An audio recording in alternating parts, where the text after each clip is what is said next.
Students, आज की class में आपका वेलकम है। और आज के क्लास में हम लोग इलेक्ट्रिक फ्लक्स पर बेस्ड कुछ प्रॉब्लम करेंगे। तो आइए शुरू करते हैं। तो सबसे पहला प्रॉब्लम, अगर आपके पास ये दिया हुआ है, पहला प्रॉब्लम है find electric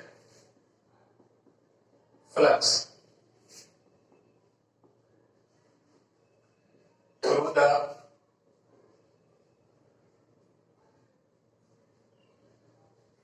surface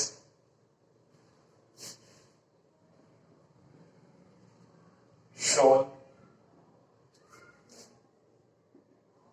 in figure A and figure B। अब फिगर आपके पास ये है,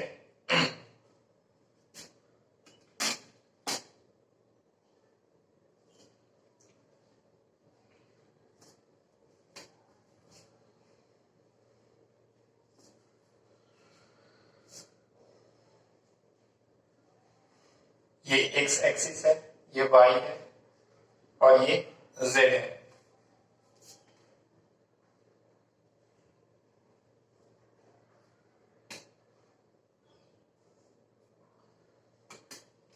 ये कोई ओपन सरफेस है आपके पास, एक्स वाई प्लेन में है। तो इसका एरिया वेक्टर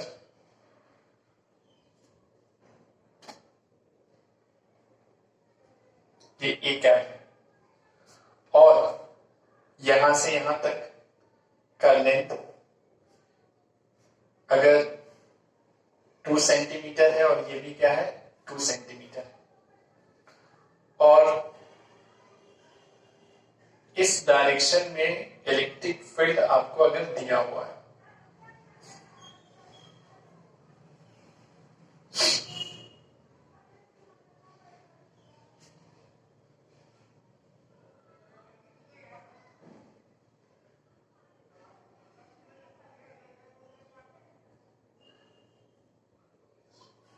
कोई यूनिफॉर्म इलेक्ट्रिक फील्ड है, वो आपको दिया हुआ है 4 न्यूटन पर कूलम। ठीक है, तो आपको फाइंड आउट करना है, यानी कि फाइंड आउट करना ही आपको दिया हुआ है। यानी ये जो, अगर मान लेते हैं कि ये यानी इलेक्ट्रिक फील्ड एक्स एक्सिस के डायरेक्शन में, तो आपको इलेक्ट्रिक फ्लक्स फाइंड आउट करना है। तो कैसे करेंगे? तो देखिए, ये फिगर ए, इसके बाद फिगर बी में बताएंगे। तो गिवन दैट क्या क्या चीज दिया हुआ है वो देखते हैं।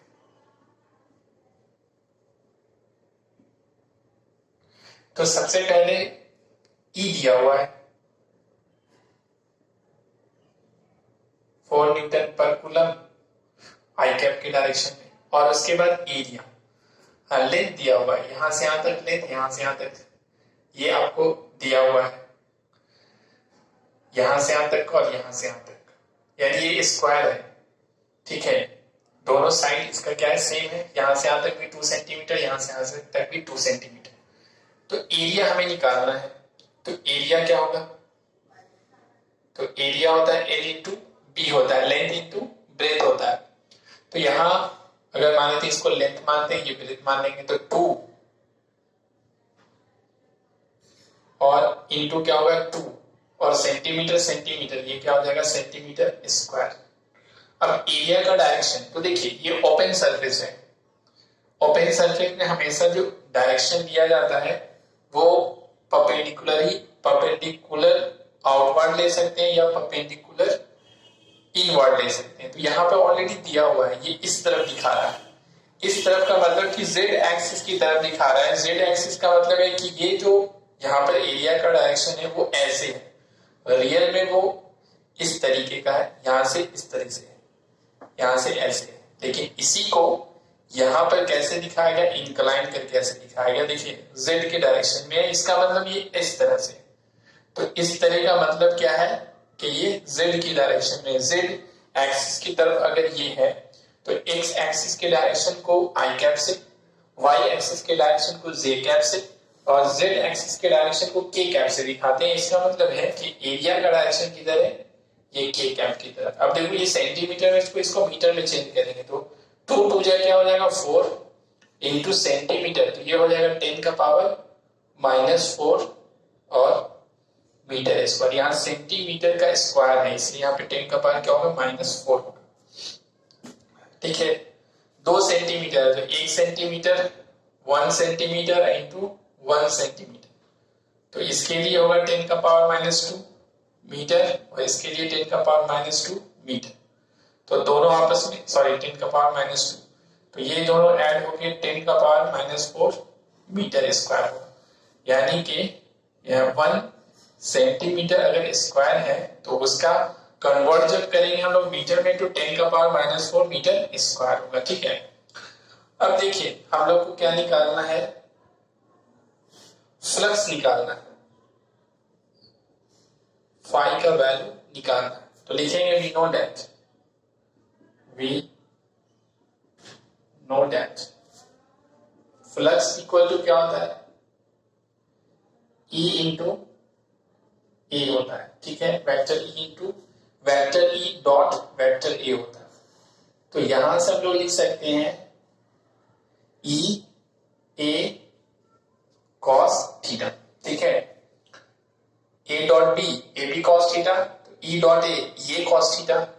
अब यहां वैल्यू पुट करेंगे तो देखिए E का वैल्यू, E का मैग्नीट्यूड कितना है 4 है, तो ये हो जाएगा 4 इंटू ए का मैग्नीट्यूड, ए का मैग्नीट्यूड कितना है 4 इंटू 10 का पावर -4 और cos थीटा, तो थीटा क्या है E और A के बीच का एंगल है, तो E है I की तरफ, इस तरफ है और A है किस तरफ है K कैप, यानी यहां से ऐसे है। इसका मतलब ये है कि E का डायरेक्शन इधर है और एरिया का डायरेक्शन इधर है, तो कितना एंगल बन रहा है 90 डिग्री एंगल बन रहा है, ऐसे रखा हुआ है। तो E हमारा इस तरफ है और ये जो एरिया है वो रियल यहाँ पे दिख रहा है ऐसे, लेकिन रियल में ऐसे है, तो यहां से हम देखेंगे तो क्या होगा 90 डिग्री, तो यहां पर एंगल कितना हो गया 90 डिग्री। उस हिसाब से अगर देखते हैं तो 5 = 4 4 जा 16 इंटू 10 टू दी पावर -4 और cos 90 क्या होता है 0, तो 5 का वैल्यू क्या हो जाएगा 0 Newton metre square per coulomb. ये हमारा आंसर आ गया। ठीक है, इसके बाद हम लोग नेक्स्ट प्रॉब्लम देखते हैं। तो दूसरा प्रॉब्लम देखते हैं। ये फिगर ए हो गया, सॉरी यहाँ पे फिगर ए होगा, इसको कॉपी कर लीजिए। इसके बाद अगर फिगर इस तरह से दिया हुआ है,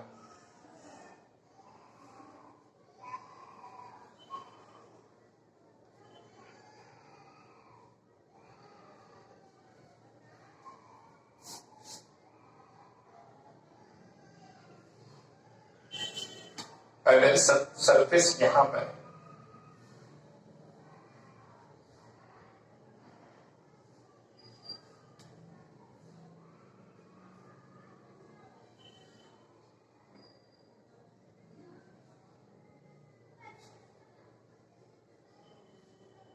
ये कोई सरफेस और ये भी 2 सेंटीमीटर है और इसका यहां से यहां तक का जो लेंथ है वो भी है 2 सेंटीमीटर और इलेक्ट्रिक फ्लक्स जो पास कर रहा है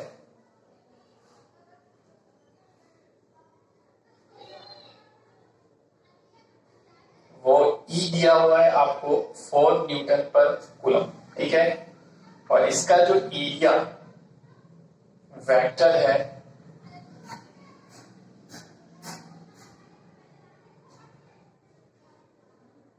वो आपको यहां पर दिया हुआ है 1। अब अगर इस तरह से दिया हुआ है तब क्या करेंगे, देखिए ये सब तो E ये आपका 4 न्यूटन आई कैप है। तो यहां पर गिवन है इलेक्ट्रिक फील्ड जो पास कर रहा है तो वो एक्स एक्सिस की तरफ है, आई कैप है। तो यहाँ पे E इक्वल टू गिवन है 4 न्यूटन पर कूलम आई कैप। एरिया, तो एरिया लेंथ इंटू ब्रेथ, तो 2 इंटू 2 सेंटीमीटर है तो सेंटीमीटर का स्क्वायर। और ये किस तरफ है, तो ये भी किधर है, एक्स की तरफ है, एक्स डायरेक्शन की तरफ है। ठीक है, कोई सरफेस है इस तरीके से, कोई सरफेस है इस तरीके का स्क्वायर में, तो वहां से एरिया इस तरफ ले सकते हैं परपेंडिकुलरली इस तरफ, या परपेंडिकुलर इस तरफ ले सकते हैं। तो इस तरफ दिया हुआ है तो एक्स की तरफ, तो यहां पे हम लोग क्या करेंगे, ये भी हो जाएगा आपको आई कैप, क्योंकि आई एक्स डायरेक्शन को इंडिकेट किया था यूनिट वेक्टर आई कैप से, तो यहां पे भी हो जाएगा आई कैप। फ्लक्स निकालना है तो फ्लक्स इक्वल टू क्या होता है, E dot A vector, E dot vector A, और इसी को हम लोग लिख सकते हैं ये कॉस थीटा, जहां ई क्या है मैग्नीट्यूड के फॉर्म में हो गया और ए भी मैग्नीट्यूड के फॉर्म। अब देखिए ई के जगह पे क्या लिखेंगे, 4 न्यूटन, 4 दिया हुआ है, और ए के जगह पे कितना दिया हुआ है, ये भी दिया हुआ है 4 into 10 to the power minus 4। अब देखिए यहाँ पे थीटा, थीटा ई और ए के बीच का एंगल है, तो यहाँ हम लोग देख सकते हैं कि ई भी है आई कैप और ए भी है आई कैप, यानी दोनों इस डायरेक्शन में, ई भी इसी तरफ है, इस तरफ है, और ए भी इसी तरफ है, यानी दोनों क्या है एक ही डायरेक्शन में है। तो एक ही डायरेक्शन में यानी पैरेलल है, तो यहां पर दोनों के बीच का एंगल क्या हो जाएगा, 0 डिग्री हो जाएगा। तो इसलिए हाँ यहाँ पे 0 डिग्री हो जाएगा, तो यहां पर हम लोग थीटा के जगह पे क्या लिखेंगे, 0 डिग्री लिखेंगे। तो यहाँ पे क्या हो जाएगा 1 हो जाएगा। तो इस हिसाब से यहाँ पे हो जाएगा आपको 16 into 10 to the power minus 4, और यूनिट हो जाएगा newton metre square per coulomb. ये हम लोग का आंसर आ गया। तो ये देखना होता है कि ई और ए के बीच का एंगल क्या होगा, उस हिसाब से यहाँ पे थीटा लेंगे और ई का वैल्यू और ए का मैग्नीट्यूड, ई का मैग्नीट्यूड और ए का मैग्नीट्यूड रखेंगे और कैलकुलेट करेंगे तो आंसर निकल जाएगा। तो ये हम लोग का बी, फिगर बी का हो गया, इसको कॉपी कर लीजिए। इसके बाद हम लोग अगला क्वेश्चन देखते हैं।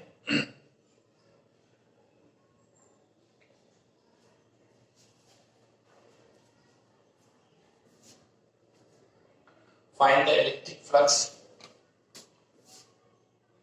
find the electric flux through the surface। यहां पे करेंगे 1 2 3 4 5 and 6 shown in figure। हम फिगर ए कर देंगे, एंड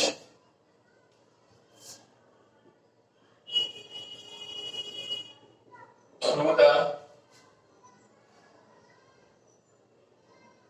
होल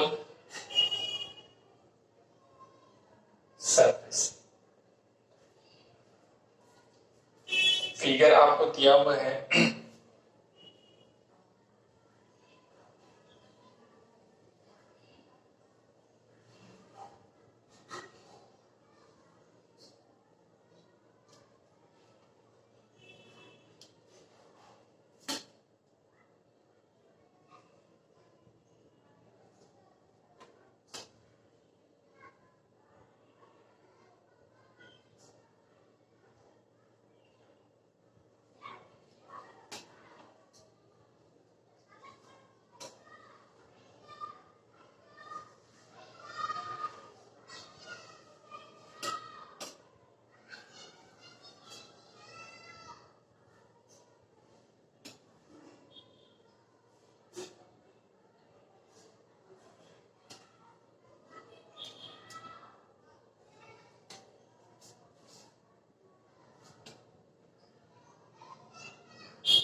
ये आपका दिया हुआ है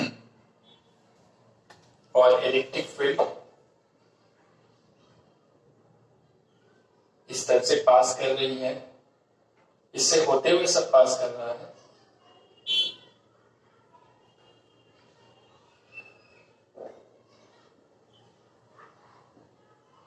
इलेक्ट्रिक फील्ड अगर दिया हुआ है 4 न्यूटन पर कूलम और ये किस डायरेक्शन में आई कैप में दिया हुआ है और ये सरफेस है और ये लेंथ आपका दिया हुआ है 2 सेंटीमीटर और ये वाला भी लेंथ है 2 सेंटीमीटर, ये हो गया, ये हो गया और ये वाला भी लेंथ क्या है आपका 2 सेंटीमीटर, 2 सेंटीमीटर। ठीक है, यानी कि ये एक क्यूब है, क्यूब। ठीक है, और सपोज दैट ये फर्स्ट सरफेस हो गया, ये वाला सेकेंड सरफेस हुआ, ये ऊपर वाला थर्ड सरफेस और ये नीचे वाला यहां से ऐसे जो है ये फोर्थ सरफेस। ठीक है, और ये आगे वाला यहां पर जो है इसको मान लेते हैं फिफ्थ सरफेस और एक पीछे यहाँ पे इस तरीके से, वो पीछे अगर मानते हैं यहां पर फिफ्थ कर देते हैं, यहां पर सिक्स कर देते हैं। ये आपको सरफेस है, इतना सरफेस है आपके पास, तो आपको निकालना है, इस सरफेस से निकालना है, सरफेस 1 2 3 4 5 एंड 6 से निकालना और फिर पूरे से निकालना है। ठीक है ना, तो हम लोग क्या लिखेंगे कि यहाँ पर गिवन दैट है ई का वैल्यू दिया हुआ है 4 न्यूटन पर कूलम, ये तो दिया हुआ है आपको। उसके बाद एरिया तो सेंटीमीटर में, इसको मीटर में चेंज करेंगे तो 4 × 10⁻⁴ जैसे होता है, फ्लक्स निकालना है हम लोग। तो सबसे पहले क्या करेंगे, इस वाले एरिया से निकालते हैं, इस वाले एरिया से निकालेंगे। तो यहां पर लिखेंगे फर्स्ट एरिया के लिए फाई 1 कर देंगे। ठीक है, तो ये हो जाएगा E dot A cos theta. अब देखो ई का वैल्यू 4 यहां से और ए का वैल्यू भी क्या हो जाएगा 4। यहां पर सिर्फ मैग्नीट्यूड लिखते हैं, ठीक है ना, डायरेक्शन हम लोग अपने से ले लेंगे वहां पर, क्योंकि डायरेक्शन सब में चेंज होता रहेगा। तो यहाँ पे सिर्फ मैग्नीट्यूड ले लेते हैं। हाँ, अब ये मैग्नीट्यूड की फॉर्म हो गया, डायरेक्शन यहाँ से देख लेंगे। तो अभी ई और ए, तो ई का मैग्नीट्यूड कितना है 4 और ए का है 4 × 10⁻⁴। अब आ गया थीटा, तो थीटा के लिए ई और ए का डायरेक्शन देखना हुआ, तो ई क्या है इस तरफ। एक मिनट आपको ऐसे बताते हैं, 1 मिनट।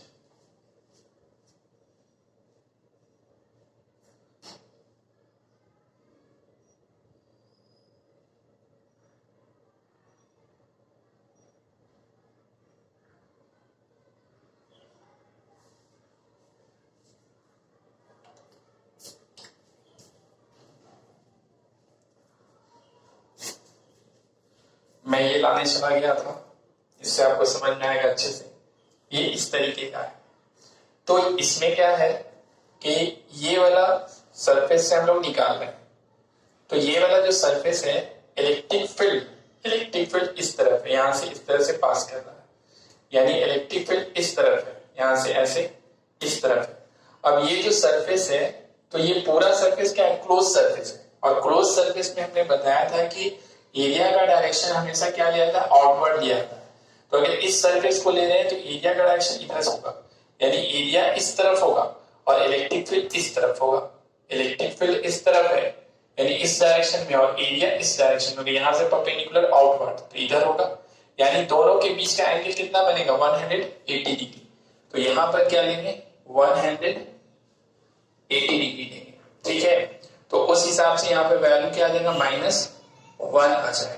तो ये पूरा वैल्यू हो जाएगा माइनस में चला जाएगा 16 × 10⁻⁴ हो जाएगा। ठीक है, इसके बाद हम लोग निकालेंगे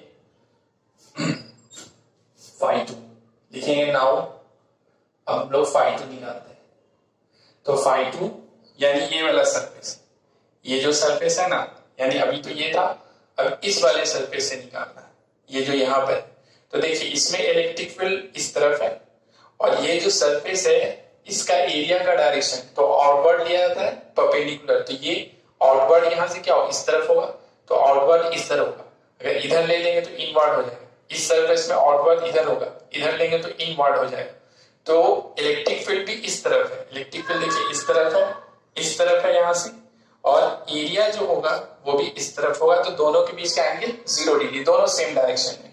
तो यहां से हम लोग लिखेंगे φ2 इक्वल टू हो जाएगा, हम लोग का डायरेक्ट लिख दे रहे हैं, यहाँ पे हो जाएगा ई ए और cos 0 डिग्री। तो यहाँ से φ2 का वैल्यू हो जाएगा, यहाँ से 16 इंटू डायरेक्ट लिख दे रहे हैं 16 into 10 to the power -4 calculate करके ले लिए, और cos 0 का वैल्यू 1।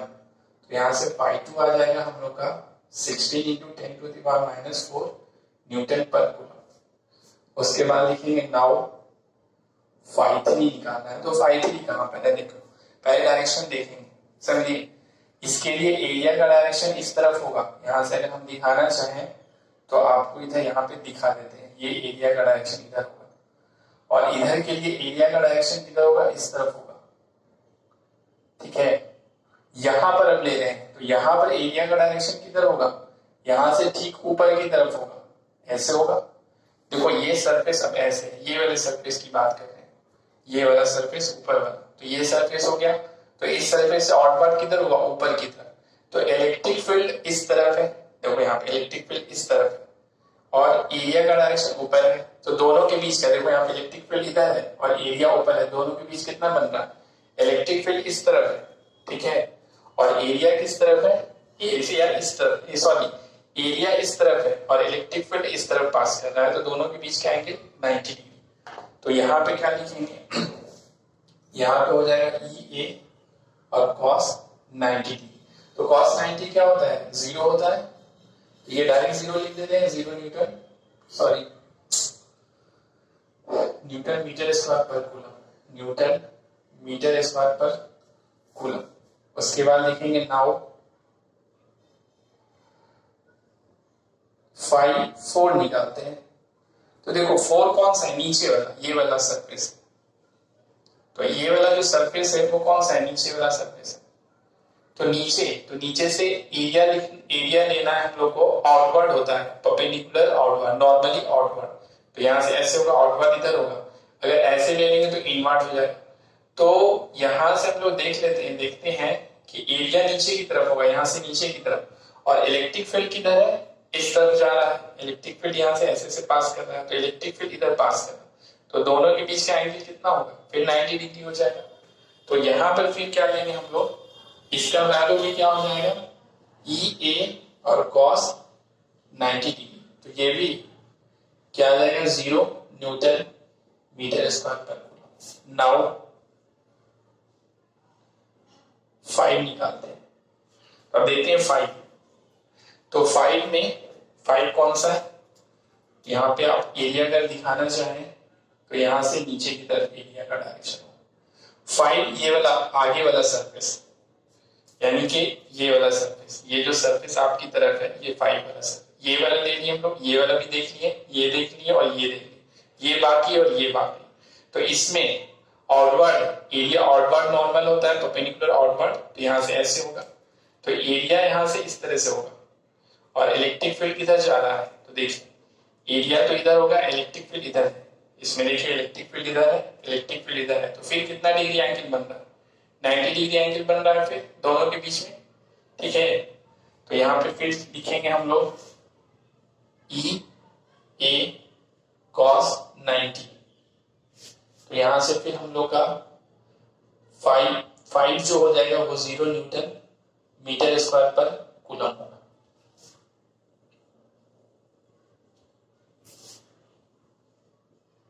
इसके बाद हम लोग निकालेंगे नाउ 5-6 निकालते हैं। तो 5-6 अब कौन सा, ये वाला सरफेस, अंदर वाला सरफेस। तो यहाँ पे देखिए ये वाला पीछे वाला, तो पीछे वाला जो है यहाँ से आउटवर्ड किधर होगा, इस तरफ होगा। अगर ऐसे ले लेंगे तो ट्यूब के अंदर हो जाएगा, अंदर। तो यहाँ से ये क्या होगा, आउटवर्ड इस तरफ होगा, आउटवर्ड यहाँ से इस तरह। तो आउटवर्ड इधर हो गया, समझे, यहाँ से ऐसे, और ये इलेक्ट्रिक फील्ड इस तरफ। तो फिर देखिए दोनों के बीच का एंगल कितना बन रहा है, 90 डिग्री फील्ड बन रहा है, ऐसे है। इस तरीके से है, यहां से ऐसे रखा हुआ है तो 90 डिग्री। तो फिर यहाँ पे क्या हो जाएगा, ये भी हो जाएगा आपको ई ए और कॉस 90 डिग्री। तो 5/6 का वैल्यू क्या हो जाएगा, 0 Newton metre square per coulomb. तो सब सरफेस से हम लोग निकल गया, ठीक है। 1 और 2 को छोड़ करके सबसे क्या आ रहा है वैल्यू हमारा 0 डिग्री आ रहा है। होल सरफेस से निकालना लिख रहा है and through the whole surface, सबसे निकालना है। तो सबसे निकालने के लिए क्या करेंगे, जोड़ देंगे। Now flux through the whole surface, flux through the whole surface. तो इसके लिए क्या करेंगे, लिखेंगे phi equal to phi1 plus phi2 plus phi3 plus phi4 plus phi5 plus phi6 होता है। तो यहां से phi इक्वल टू phi1 का वैल्यू कितना आया, phi1 का वैल्यू हम लोग का ये वैल्यू है phi1 का, ये phi1 का वैल्यू हम लोग का आया है माइनस में 16 into 10 to the power minus 4, तो minus 16 into 10 to the power minus 4 plus phi2 का वैल्यू, तो ये हम लोग का प्लस में आया, तो ये plus 16 into 10 to the power minus 4 और बाकी सब का वैल्यू क्या हो गया 0 0 0 0 और 0, ठीक है। 1 2 3 4 5 एक ज्यादा हो गया, तो यहां से हम लोग का क्या हो गया, ये माइनस में ये प्लस, तो फिर ये दोनों क्या हो गया 0 हो जाएगा। इसको इससे घटाएंगे सब्ट्रैक्ट करेंगे तो होल सरफेस से क्या आ जाएगा 0 Newton metre square per coulomb आ जाएगा, ठीक है ना। तो यहाँ पे हम लोग देख रहे हैं ये इस तरह से हम लोग क्या निकाल दिए, पूरे सरफेस से निकाल दिए, ठीक है। तो देखिए इस तरीके से निकाला जाता है, लेकिन ये तो हम लोग जो जनरल मेथड है उससे निकाल रहे हैं, इसी को आगे हम लोग को पढ़ना है गॉसेस लॉ। तो गॉस लॉ से जब हम लोग इसको निकालेंगे, अगर होल सरफेस से निकालना है तो इतना कुछ करना नहीं पड़ेगा, वो तुरंत निकल जाएगा, डायरेक्ट निकल जाएगा। तो वो यानी गॉस जो मेथड है, गॉस जो लॉ है, वो भी इलेक्ट्रिक फ्लक्स निकालने का मेथड है, लेकिन वो इजी मेथड है, समझे। कुछ कंडीशन में वो इजी मेथड हो जाता है, उसको हम लोग आगे देखेंगे। अभी हम लोग जो मेथड है जनरल मेथड से हम लोग पढ़े हैं, वो इस फॉर्मूला के बेस पे हम लोग निकालना सीख रहे हैं। तो इसको कॉपी कर लीजिए, उम्मीद करते हैं कि आपको ये समझ में आया होगा। इसके बाद हम लोग नेक्स्ट क्लास में इसी पर बेस्ड क्वेश्चन करेंगे। देखिए यहाँ पर आप देख सकते हैं कि ये सब यूनिफॉर्म इलेक्ट्रिक फील्ड है, यूनिफॉर्म यानी इलेक्ट्रिक फील्ड सब जगह सेम है। ई का वैल्यू 4 न्यूटन यहाँ पे भी है, 4 न्यूटन पर कूलम यहाँ पे भी है, यहाँ पर भी है, यहाँ सब जगह है, यानी ये सब अभी हम लोग पढ़ रहे थे यूनिफॉर्म इलेक्ट्रिक फील्ड। अब अगर नॉन यूनिफॉर्म अगर इलेक्ट्रिक फील्ड है तो वहां पर हम लोग क्या करते हैं कि पहले एक छोटा सा सरफेस लेंगे और वहां पर उस सरफेस को डीए कंसीडर करेंगे और उसके से पास होने वाला इलेक्ट्रिक फ्लक्स निकालेंगे d5 और फिर उसको क्या करेंगे, टोटल को निकालने के लिए उसको इंटीग्रेट करेंगे। तो इस मेथड को हम लोग नेक्स्ट वाले क्लास में देखेंगे कैसे अप्लाई करके उसको निकाला जाता है। ओके, तब तक के लिए थैंक यू।